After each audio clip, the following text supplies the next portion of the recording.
नमस्कार। ग्रुप में जो सवाल पूछा गया है कि 137 नंबर का सूत्र जो है उसके बारे में बता दीजिए, तो मैं प्रयास कर रहा हूँ।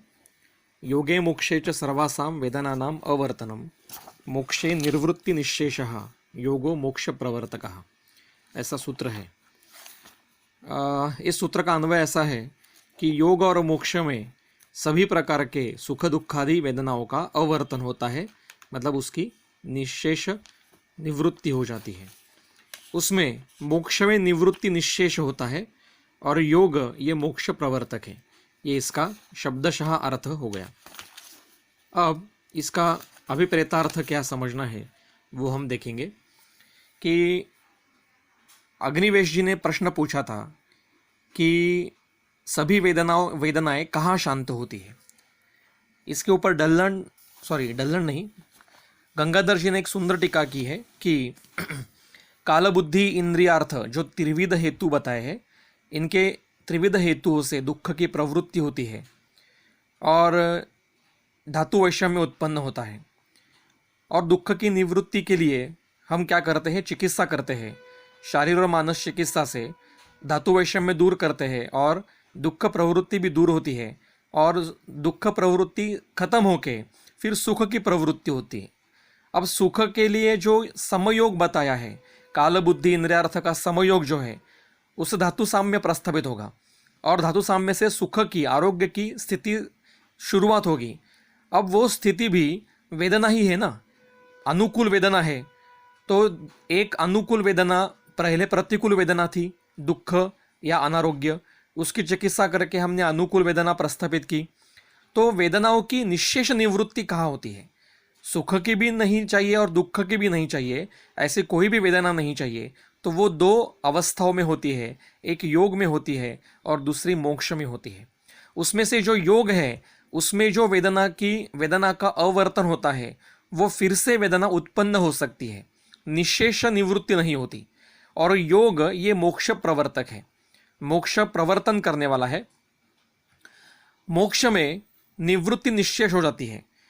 अब निवृत्ति निश्शेष इसी शब्द समान अर्थ का सूत्र योग सूत्र में है, जो हमने व्याख्यान में देखा कि योगः चित्त वृत्ति निरोधः।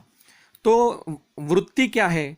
तो वृत्ति 5 प्रकार की है: प्रमाण, विपर्यय, विकल्प, निद्रा और स्मृति। ये 5 वृत्ति है।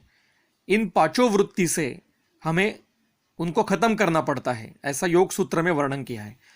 उस वृत्तियों के अध्ययन के लिए प्रमाण क्या है, विपर्यय क्या है, विकल्प क्या है, निद्रा क्या है, स्मृति क्या है, इन 5 वृत्ति के लिए आपको अध्ययन करना है। तो योग सूत्र का पठन कीजिए, उसका एक संदर्भ देख लीजिए। तो इन सभी वृत्तियों का निरोध करना यही योग है।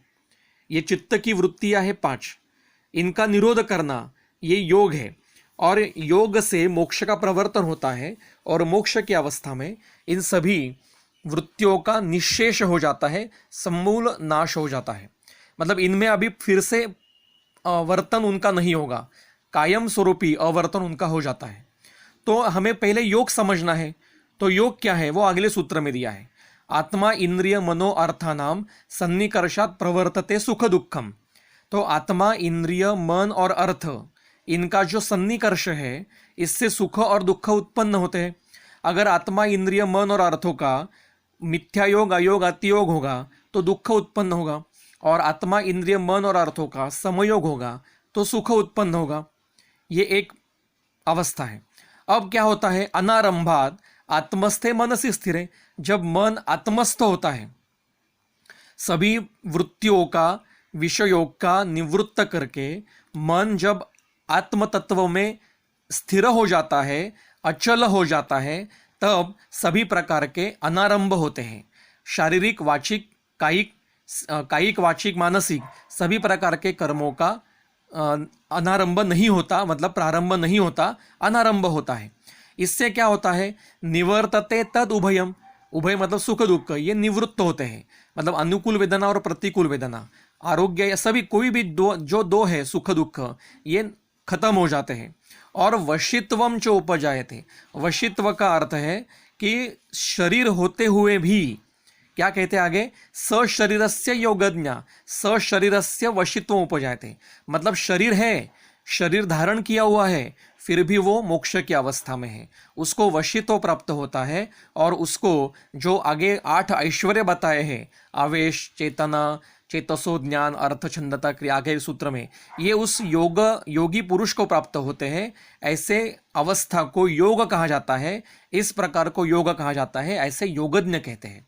मतलब योग मतलब क्या है कि सभी चित्तवृत्तियों को नष्ट करके, उनका निरोध करके मन अपने आत्म तत्व में स्थिर करना, अचल करना, यही योग है। इसमें तात्कालिक स्वरूप में वेदना का निवृत्ति होती है, पर योग के द्वारा जब मोक्ष प्राप्ति होती है तब सभी वेदनाओं की निश्शेष निवृत्ति होती है। ऐसा चरक को यहाँ कहना है। धन्यवाद।